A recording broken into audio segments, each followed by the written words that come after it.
You're listening to the 40 Thrive Podcast, the show created for women 40 and beyond, ready to shake things up. And now, your host, Jackie McDougall. Hey, welcome back to another episode of the 40 Thrive Podcast. If you're here for the first time, well, hello there. You look nice. Before I get into today's episode, I want to send a huge thank you to our friends at Friends the Musical Parody. We recently did a giveaway in the 40 Thrive private Facebook group and had 2 lucky winners. They each got a pair of tickets to Friends the Musical Parody, running now through August 1st in Culver City, California. I was also able to go see the show with my hubby and 2 of my kids on opening night. It was so much fun. There were so many hilarious inside jokes and Friends references that I could not stop laughing. I figured it would be a good time for this longtime Friends fan, and my kids have definitely been watching the reruns with me throughout the past few years. But what I really didn't expect was the cast to be so talented. I mean, seriously, they can belt out a tune like, wow. The Monica character, holy smokes, she can sing. There was definitely one character who stood out to me, and the winners of the free tickets had theirs too, and they were totally different. So if you go to the show, message me, let me know who your favorite was. And speaking of going to the show, you can get 20% off your main floor tickets between now and August 1st using code Ross and Rachel. This is for performances from Sunday to Thursday, but make sure you use the code Ross and Rachel to get 20% off. And again, message me and let me know what you thought of the show. I'd love to hear your feedback. Okay, back to today's episode. So if you spend any time online, you've probably witnessed a kerfuffle or two. Oh my gosh, isn't that a great word? Kerfuffle. As a group leader myself, it's sometimes a delicate dance when moderating a group of strong, passionate, badass women, and I am not alone here. Elsie Escobar, my guest today, co-runs the largest community for women in podcasting with a corresponding podcast, of course, called She Podcasts. Their sole mission is to empower women to continue to share their voices while creating a safe community of podcasting education and support. You may remember Elsie from the 40 Thrive Podcast, episode 12. She is as passionate as I am about helping women find their superpowers and share it with the world. But like me, as a leader in the online space, we're sometimes subject to some not so happy people. I was in the She Podcast group one day and I saw a post that I can really only describe as angry. The poster was going off on, I don't even remember what. But Elsie was basically the target. While many people would fire back immediately, I watched the whole thing unfold in a totally surprising way. I watched Elsie act like a grown-ass woman. I know, online.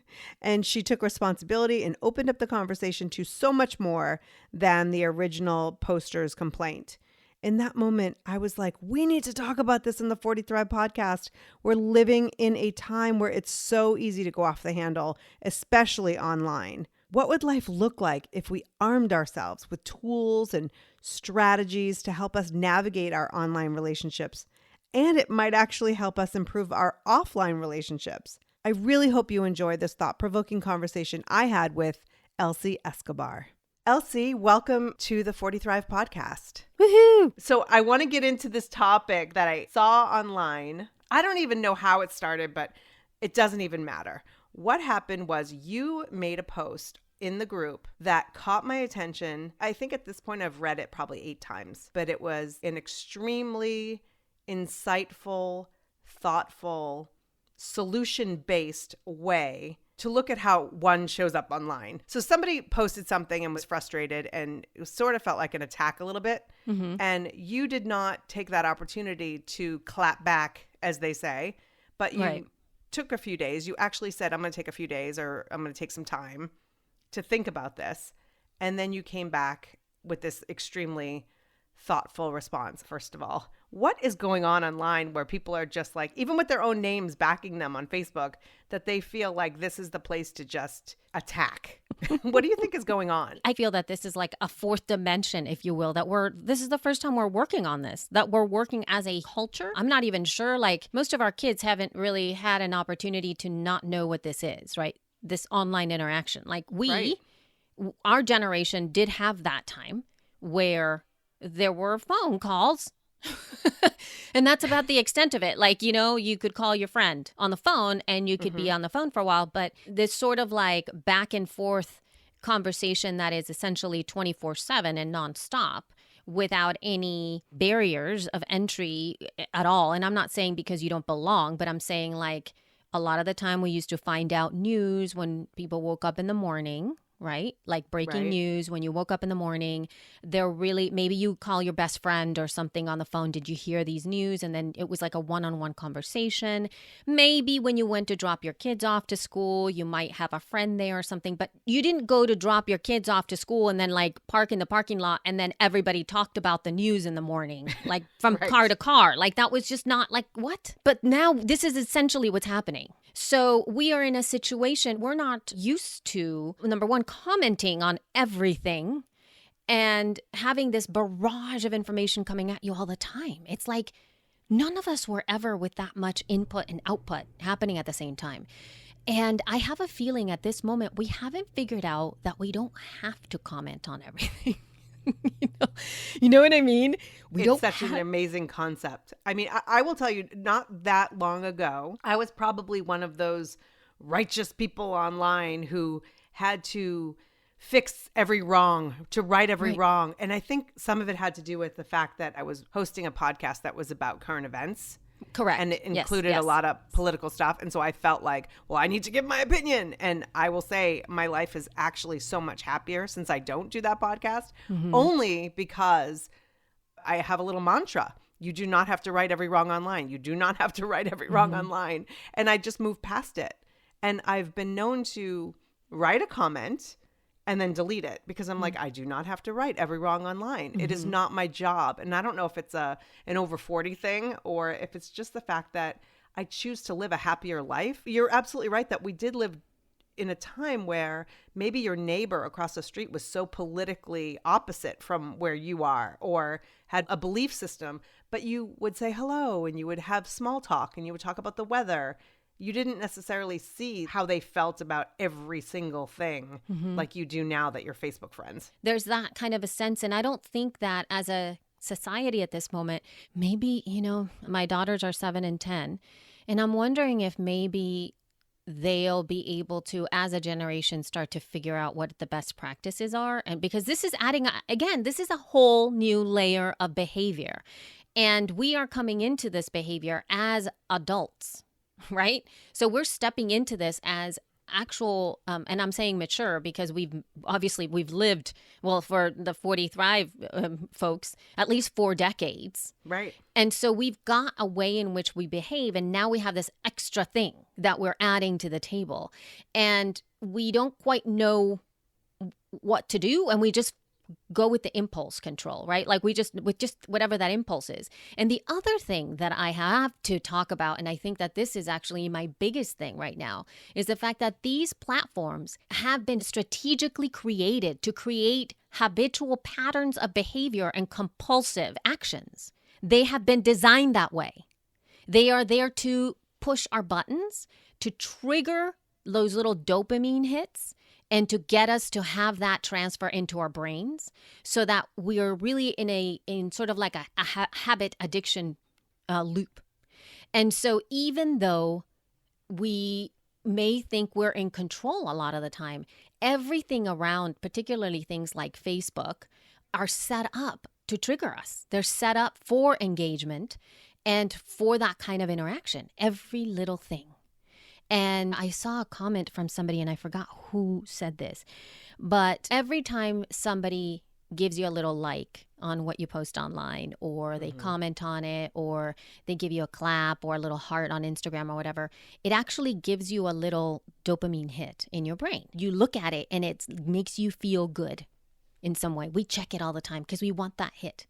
And we Right. actually don't know what those incredible amounts of dopamine hits into our brains are doing to our brains.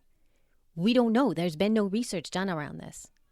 So we have these little tiny electrical inputs, right? And we don't think about this kind of stuff, but you don't know how that's creating a new way for your brain to perceive likes and dislikes. And so we have this like compulsion within our behavior of, if I do this and I don't get X, is it worth it? And so I started to do an experiment at the beginning of this year. Part of it was based on what you were saying, like you don't have to right all the wrongs and stuff. And for me, it wasn't necessarily about righting wrongs. It was about my own behavior, because I was really looking at myself and wondering, like, when do I need to respond? And when am I wanting to just put stuff out there because it makes me feel good? Like literally just, hey, I'm at the grocery store and I found this amazing chocolate. Like, we sometimes feel like we have to post that online. Like, we have this incredible feeling of wanting to do honey, that.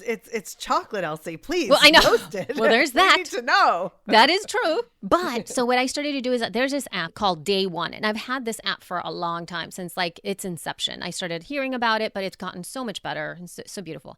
And so essentially what it is, it's a journaling app. That's what it, at its core, that's what it is. But people use it for a lot of different ways. They're really, really, really cool. There's a podcast for them too. The Day One podcast. It's really cool. That's another strategy for an app company out there. They have a podcast to showcase how people are using their app. And then they talk about workflow and they talk about productivity. So it's really great, because not only does it, teach about productivity, but also about their app, and it gives you insight into their process and stuff. The reason that I use Day One is kind of like my own social media place. So nobody sees what I write, but when I have that trigger to share an image, particularly of my kids or the family, or like there's something so weird that I'm like, oh my God, what the heck is this? And I take a picture of it, or there's a product that I find, or whatever comes into my own head. Instead of putting it on social media, I will just write it on my Day One app.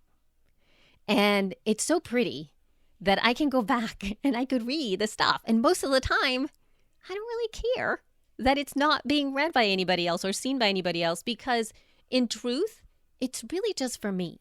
There's a lot of the times that we feel like we need to be seen and heard and acknowledged. And when I see my own Day One journal, I go, oh, I see me. Oh, this is cool. Like, it makes me feel happy, especially weeks later when I look back at all the stuff that I wrote that was so random. It makes me happy. It didn't need to be out anywhere else. And so it's kind of breaking the pattern to have to put everything up that comes into my head. And it's made me super specific about what I do write on social media, because it's been very deliberate. So there is it's not just like, oh, Elsie decided to just write this down, because in all honesty, I really don't want to engage with a conversation on whether or not you feel that my choice of chocolate is the best, because that's what tends to happen. If I say this is the best chocolate, then somebody is bound to come in there and go, have you tried this chocolate? This is the best. Or, that company is totally not the best company ever. They've got, I don't know, they're totally destroying Africa. And you're like, oh my God. I just wanted to post about chocolate. What's happening? Well, and that's absolutely true, because you can post the most benign picture or information, and there is often some sort of deeper conversation that people bring up. Sometimes it's actually been nice for me to say something and then somebody comes in and adds to it. I love that, especially being an entrepreneur, working by myself in my home office. Right. I think I crave that connection sometimes. Yeah, absolutely. In fact, in 2019, I'm trying to see people more often, because I find myself desperate for that connection throughout the day, because I'll be working, head down working, and then the kids will come home, and then I'm head down with the kids. Right. And I don't necessarily have that adult interaction. So I think that social media has existed for many people in that way, whether they are stay-at-home moms or entrepreneurs or whatever it is. So I do like the idea sometimes that somebody will add a layer to something, and I learn something. I love learning new things. But at the same time, it seems like it's an invitation to argue over things when maybe it is a benign post about chocolate and suddenly we're talking about whatever it is. I do feel that there's a valuable exchange of ideas and things like that. Absolutely, how you're talking about.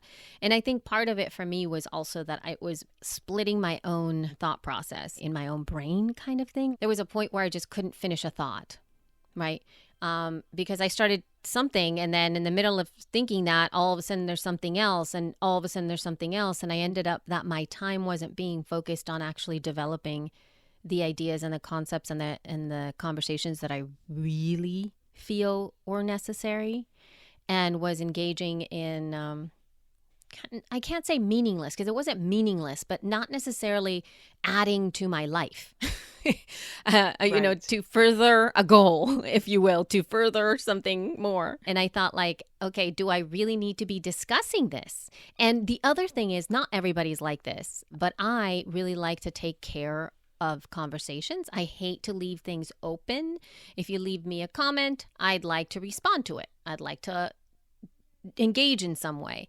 And I found that whenever I see those little dots or like those little notification thingies and they haven't gone away, it kind of triggers me to not be able to focus on the other thing until I take care of it. It's sort of, that's just OCD, I think, that I have online.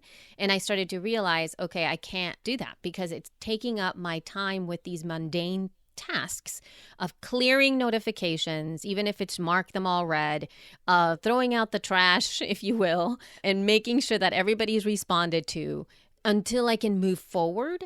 And I have to address that in terms of me for like a behavioral thing where I'm like, this is stopping my actual productivity, taking care of these small little things that really aren't adding any value to any community at all. And what is the conversation that I want to be having? And that's why I took time. It was like one of the first times when I responded to that conversation, I really wanted to sit down and parse it out. And I sat for like literally a day and a half in my brain. Like I could not finish any other thoughts. I was like, this is so important. I was taking notes for myself, and I kind of wrote things over and over again and refined them. And I had one of my friends read it over, and she gave me some grammar notes, and she just kind of repeated back to me what I meant to make sure that I was getting across what I wanted, because I feel that it's important. Like, words really matter, and I really wanted to get this across. And you can't do that all of a sudden just like writing something online really quickly. It doesn't work. Usually it bites you in the behind. Yeah, you're absolutely right. And so there are so many things in this post that caught my attention. How did you feel emotionally about what that person was saying? Did it make you question yourself? Did it make you want to respond to them in biting, angry words? What was No, your it actually, reaction? my reaction was, yeah, I was hurt. The first feeling upon reading it was like I was angry. You know, it was more like, who do you think you are saying this? You know, that was my first thought. Mm-hmm. The second thought was, she's totally right. Because the thing is, part of our reaction, I think, online is all ego driven. And most of the time, whenever you get to a situation where somebody does something or says something, the first thing that responds is really not you standing up for anybody else. It really is you standing up for yourself. It's all about you. It's all about your ego. You move because you don't want to be wrong, or you don't want to be attacked. Like, you don't want to have that feeling, or whether or not, and this is the other thing too, attacking is perceived.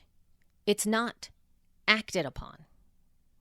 And so, meaning the intention of somebody writing something online, I guarantee you about 80% is not meant as an attack.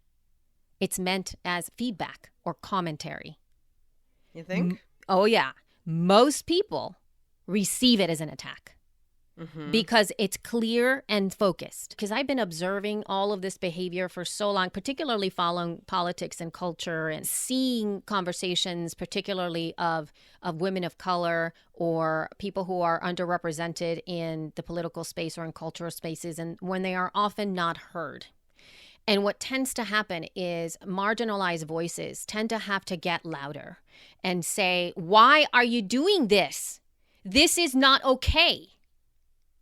And then that, my voice, I'm just using the tone because I'm not being clear in terms of what I'm against, whatever in terms of language. I wanted to keep it open. But the perception is that on the other side is like, you are attacking me because your tone, Right. because your voice, because why can't you say it nicely? And so, but there is and if no... you're a woman, you should be smiling while you say it. Exactly.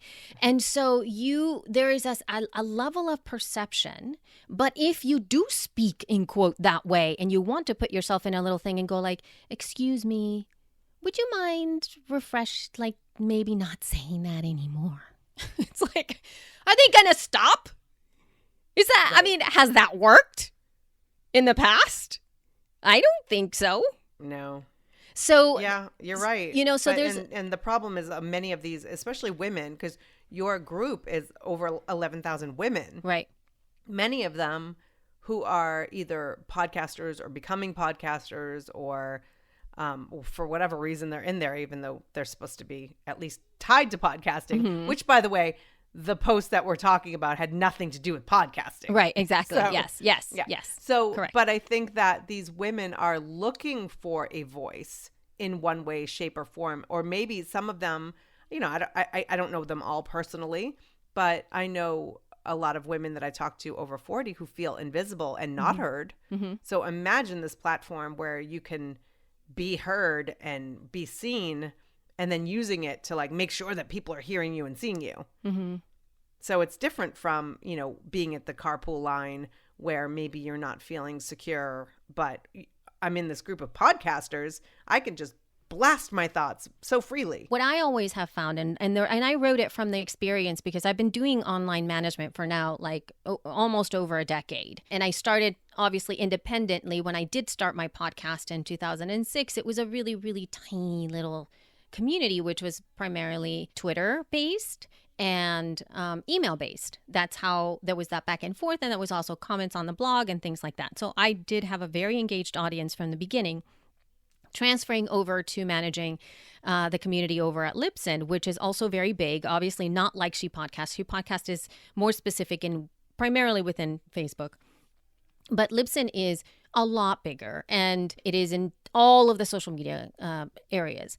And you do get some very mean people. I mean, very mean people. People who are absolutely lying and are absolutely attacking, for sure. They are the 20%. And what I have found is that a lot of the time when somebody is literally saying, I hate you, you suck, then if I come back with, goodness gracious, I am so sorry, how can I help? They usually are quiet, and then they become like sweet little birds, and they're like, oh, I'm sorry, I just couldn't get into my account and I didn't know until, and then you're like, oh my God. There was one guy I remember very specifically, he was just not happy. He triggered me in every single way possible. I literally was going to have a heart attack from the stress that this man was giving me online. I was at the museum with my daughters, and it was like 3 years ago. And my heart was beating 1,000 degrees. And I was like, you know what? I'm going to talk to this man. So I said, I'm going to be on Skype. This is my Skype number. I'm turning it on. I was on my phone. Please talk with me. I'm here. And Wow. we had a conversation for about 30 minutes, and now he loves me to death. I was on his show. And we went back and forth. Like now every time he has a problem, he just goes, hey, Elsie, can you check on this for me? And I'm like, sure, here you go. And I'll do that. And it really was because, again, it was human to human, and I wasn't there to beat him up.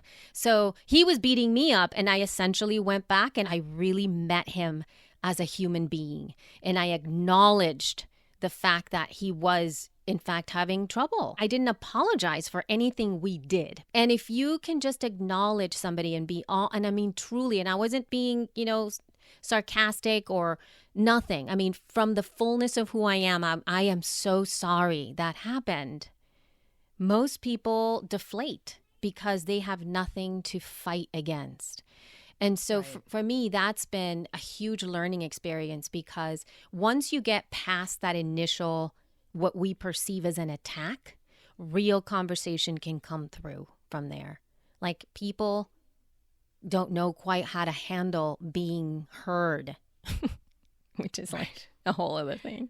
Yeah, well, So- we beg for it. And Yeah. then we're heard, and then we don't know what to do with that. I think what we end up losing out on, especially nowadays, and even in She Podcast, that show me as well, and through our individual platforms, we really need to know how to de-escalate situations. We need to bring that skill set to the table. Like, we have to know how to do that. There's no training for this, right? Right. It doesn't, I mean, most of us are at this moment learning skills on how to make money, how to market, copy, funnels, affiliate links, how, like, the different business models of how to bring money in, how to negotiate contracts, like all of this stuff that are all these skills that are important, but nobody really teaches us how to manage and de-escalate community interactions or communications.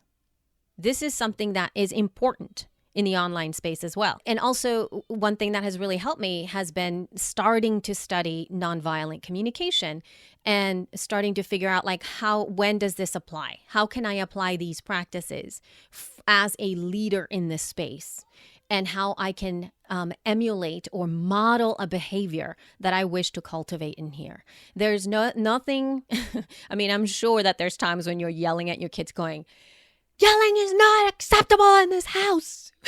You are essentially doing exactly what you want them not to do. Exactly. But you're telling them not to do it. And so there's a weird sort of thing happening, which is like they're seeing you yell and yet they're not allowed to. Like, that makes no sense. So I've had to check myself like that with my girls. I mean, I'm still working on it and I am not perfect, especially. And so they teach me a little bit of this stuff because I do lose it. Sometimes I'm just like, will you just shut up? Stop it! Get out of my face. And well, at least you have a yoga background, so you could probably like get them into meditation or something. Oh God, sure. But let's go with that. Yeah, let's go with that. But like the de-escalation practices, I think are so important. And there is a woman that I found online, and I'm just going to give her a shout out, even though I don't even know who she is. So her website is thousandwaves.org. Okay. And it's a martial arts and self-defense center. So she's got all of these assertive communication de-escalation PDFs that she put out. And it's really interesting because it's basically to the nth degree, meaning that these de-escalation practices happen when your life is in danger. Like if somebody, like let's say with a gun is in front of you or something, and it's like, the bank is being robbed and the guy with the gun and he's really angry and crazy. Like, at that level, like how do you de-escalate a situation that has gotten to that degree? But these practices can be applied with our online back and forth. And they're that really website, I'm going to put that website in the show notes, but it's thousandwaves.org. Yeah. So the number 1,000, spelled out. So yeah, anyway. Absolutely. And it's like she breaks it down here where she says it's like the biological basis of de-escalation. And she explains how de-escalation is really about calming someone down who is temporarily out of control, which means that I love that she defines de-escalation. Yeah, exactly. So it's really cool. And it's kind of seen as an emergency. But at the same time, you have to understand when you're an online leader, when there are times when you need to step in to de-escalate the situation, even though there might be something completely heinous and horrible happening, there has to be a moment where you de-escalate the situation so that real communications start to come through.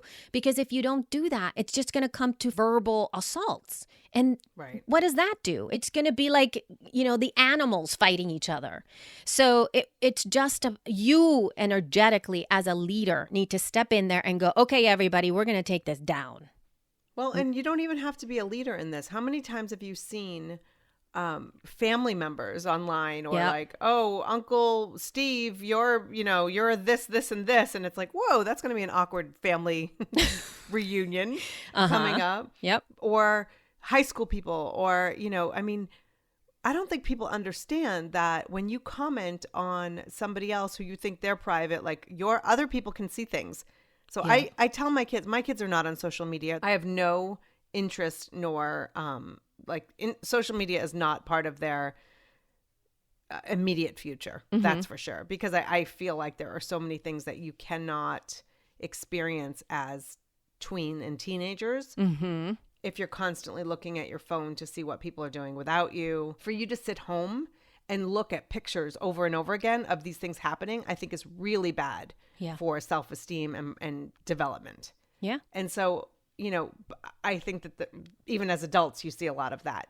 But I think that people don't necessarily think that the consequences of their words and their actions online will carry over. It's like this whole, like, what happens in Vegas stays in Vegas. Yeah. What happens online does not stay online, whether it's Absolutely. neighbors or your community. And so I know that you come from a leadership standpoint, but I think that these methods would apply to anybody online. So how do you look at volatile words or communications and really kind of put them in perspective, but also de-escalate the situation? I think part of it is seeing the value that it has to culture as a whole, and also self-care, right? If this is a conversation that for you it's going to tear you up, emotionally, and your nervous system's going to be a wreck, step away from it. There's no reason you need to engage in that situation. Our mental health is very, very important. And unfortunately, whatever's happening online is going to leak onto your family. And the last thing I want is for my energy to transfer to my girls and have them be like, what's happening? Why is she, why is she sad? Why am I shaking? Because there's a lot of stuff that happens internally. It's a flight or fight response here. And I could put my children in danger in some way. It could be like I'm cooking and I'm so not focused that I could, leave the burners on, or I could forget that I didn't put something in the car before we left, or I don't know, something that is, I know that seems mundane and stuff, but there's a lot of things that could actually cause a lot of harm to our children because we're not paying attention. Stuff that we would forget. So anything that I feel takes you away from your ability to be safe in your own life and with your kids. But we do need to understand that we are, especially if you have children, or your spouse, maybe you don't have, or your significant others, whatever. But if it starts to get to the point where you are leaking this into your people and you can't get yourself together, you have to take care of yourself first, because you do. The other thing is, in terms of the value of the conversation, and again, looking back at what is true. If somebody is coming at you with some kind of negative feedback, or you feel that is an attack on something that you love to do or whatever, you really have to look at that practice, whatever that practice is, whatever their feedback is on, and look at it with like as much honesty as you can to see like, in what way could this be better? Or in what way is this true? And it's just that the messenger happens to be not particularly the best messenger, but maybe the other people might also be thinking at it, but they just don't want to say anything because they kind of don't really want to get into it, kind of thing. It's not that big of a deal for them, but maybe it's true. And then you can see like, oh, okay, maybe I need to address this. Part of the reason that these people escalate it is because it's in front of other people. That's right. That's true. When you are face to face and somebody says, I can't believe you did this. And you go, oh, I'm so sorry. That was not my intention. I apologize. There's nowhere to go. But when you're in public and it's like, oh, look, I am powerful and this person is catering to my power. I can share my power even more. And That's so right. I'm going to keep this conversation going because I'm so powerful. But if that other person says, hey, let's move this over to email and I'll help you out. It's like, oh, well, you just sucked away all my fun power. If they're not willing to step into that, then you that's when you tap out. You tap out. Yeah. You got to move on. And sometimes things will be solved and sometimes they won't.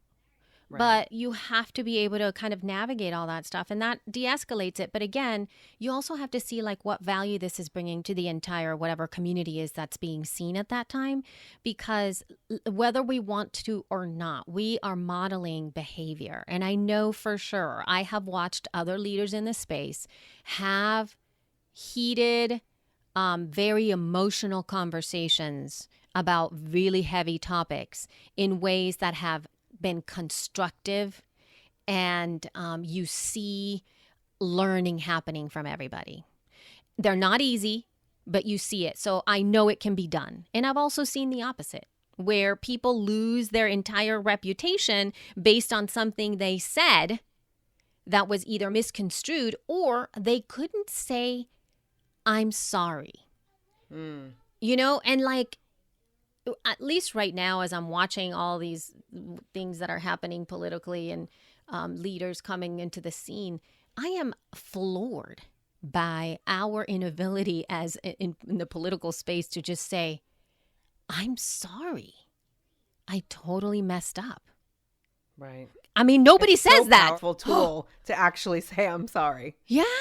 And to just, and like, or to be, yeah, instead of doubling up on what you said before. It's just like sometimes you're like, just shut up, dude. Just shut up. You would have been out if you just said, I'm sorry, I'll do better next time, versus just keep on doubling down. No, you don't understand what I meant. I meant to say this. And they just get deeper into the hole. And it's Right. just shut up. Shut up. Well, what I loved about this is because you were talking about like responding to, being a leader and responding to negativity in your group and as a leader.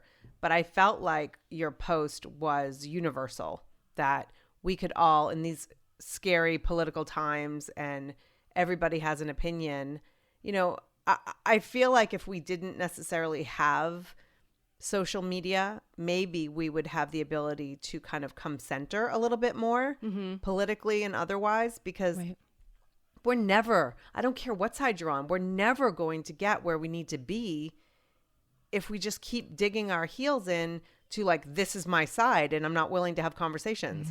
I mean, you talked earlier about podcasts and negotiating contracts. Like there's absolutely no negotiation, not only by our leaders in government, but also the people who follow the leaders in government. So, family members, community members, neighbors, now that we are seeing online every opinion that everybody has all of the time, it's really difficult to see eye to eye or come to a place of agreement.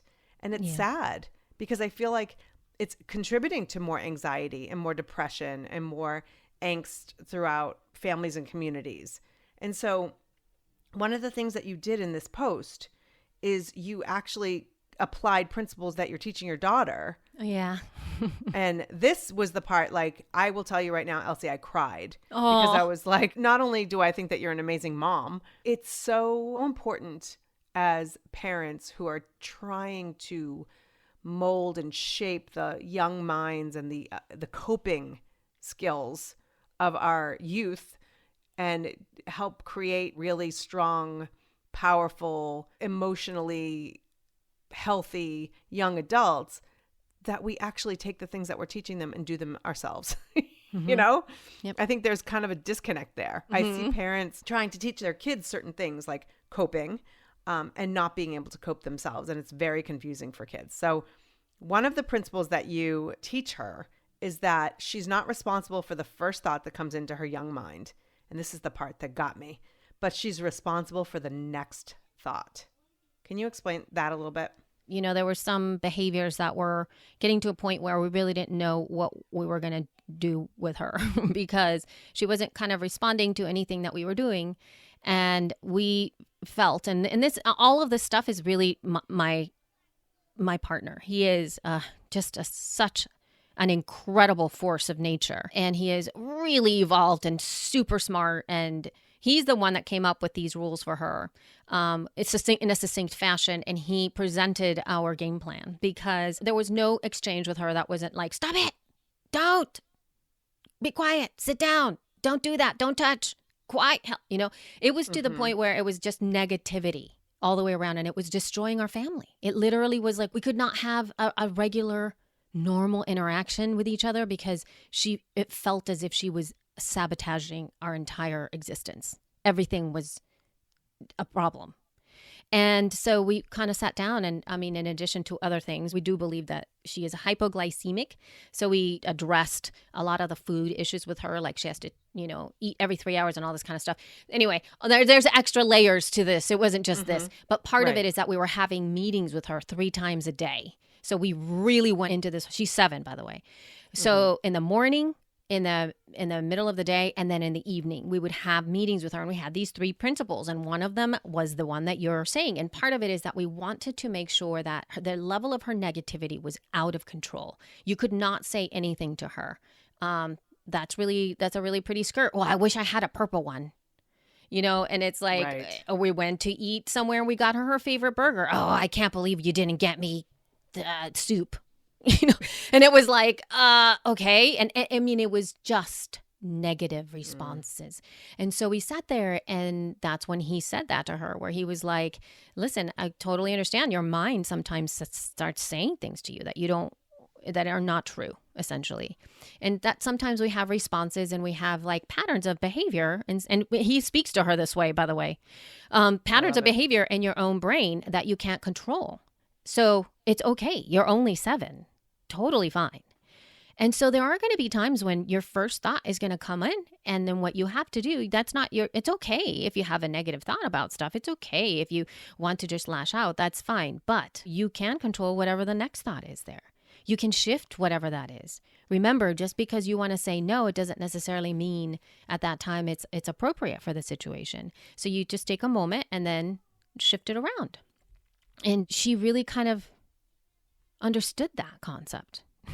And we just have to tell her down. Like, remember, it's okay, but there's another choice. You can also make another choice after this. And it started to kind of shift. And for me, it also gave me the opportunity as a grown-up myself to be able to catch that for me too, because we still do that, right? We have internal biases over stuff, or even conscious biases, right? Where we tend to react towards this saying in this way, but we do have the agency to change that with the next thought. And she's really responded very well with it. We practiced it for 2 weeks, and we were really impressed with what that did with her. And I think it was, and again, it wasn't just those in quote rules that we had in those meetings.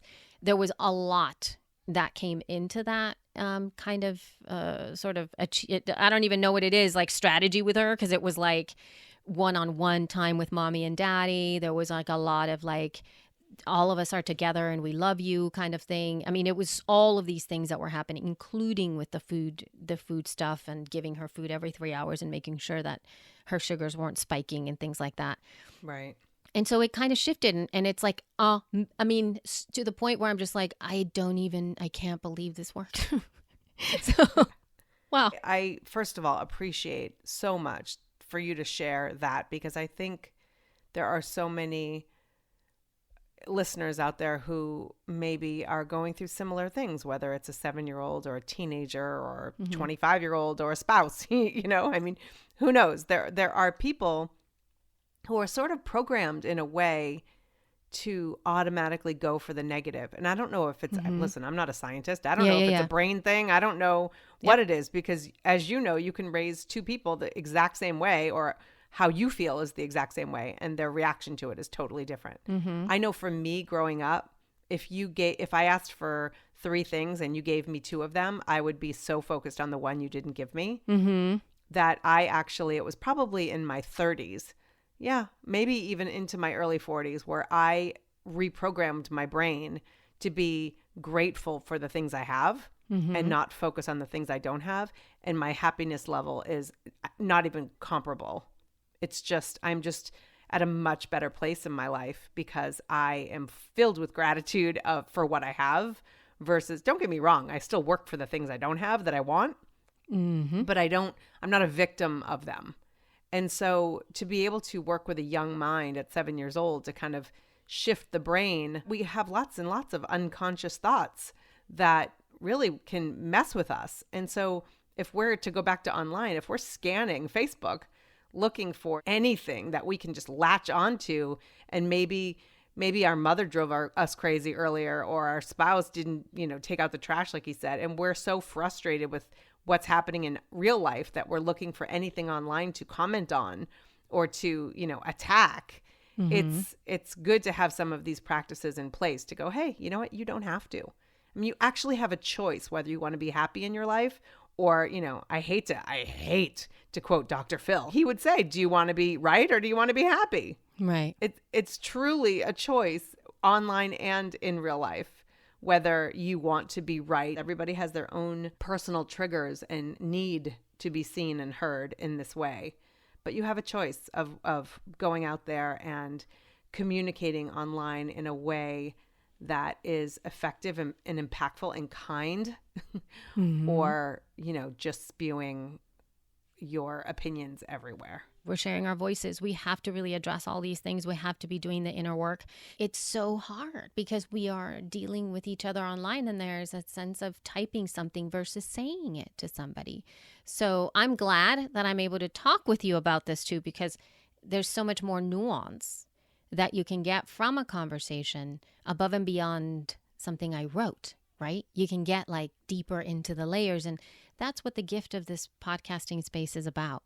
The sharing of our thoughts in this way. Absolutely. And, you just made me think of something that people could do, including us, is read your comment out loud before you actually submit it. Yep. Would you really say that? That's a whole other episode. Yeah. Oh, yeah. Oh, yeah. So before we go, what does it mean to you to 40 Thrive? My ability to own up to all of the things that I am, and to have the courage to see all of my faults, and to know that those faults aren't necessarily they don't make me a bad person. It just having the confidence and the courage to look at where you could be better. It doesn't make you less of a person. It just gives you the scope. I think now when we're 40, it's like you can just say okay, I'll deal with that.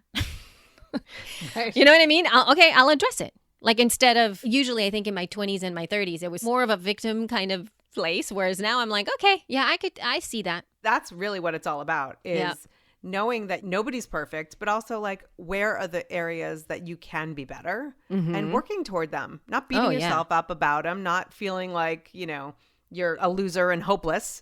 But hey, these are my areas right now. And guess what? In 10 years, you're going to have different areas to work on. And so I love that answer. So Elsie Escobar, thank you so much. Oh, thank you for having me. You can find Elsie online on Facebook, Twitter, and Instagram at Elsie Escobar. And as I'm recording this outro, seriously, I've got some serious breaking news. Elsie is about to launch a new podcast, and I'm excited to share it with those of you who are my Spanish-speaking thrivers. Sobre Podcasting with Elsie Escobar is a Spanish-speaking podcasting show focusing on Spanish-speaking podcasters and building community, offering a more global perspective. Her podcast is going to be featuring Spanish-speaking voices from the whole world. I love this. Elsie has always been an advocate for women of color and voices that are marginalized. And I love that she is moving forward in this way. And so whether you are a Spanish-speaking podcaster or not, go Elsie. I'm really excited for your new venture. If you'd like to follow her new podcast, go to the show notes at 40thrive.com/episode 31, and I'll share more info. Thank you so much for listening. Hit that subscribe button if you haven't already. You don't have time to go searching for podcasts. I get that. This way, you'll get alerted automatically when there's a new episode. I wish the rest of our lives were that easy, right? And don't forget to share with a friend. You know the one. She could benefit from this episode. Until next time, take care and keep thriving.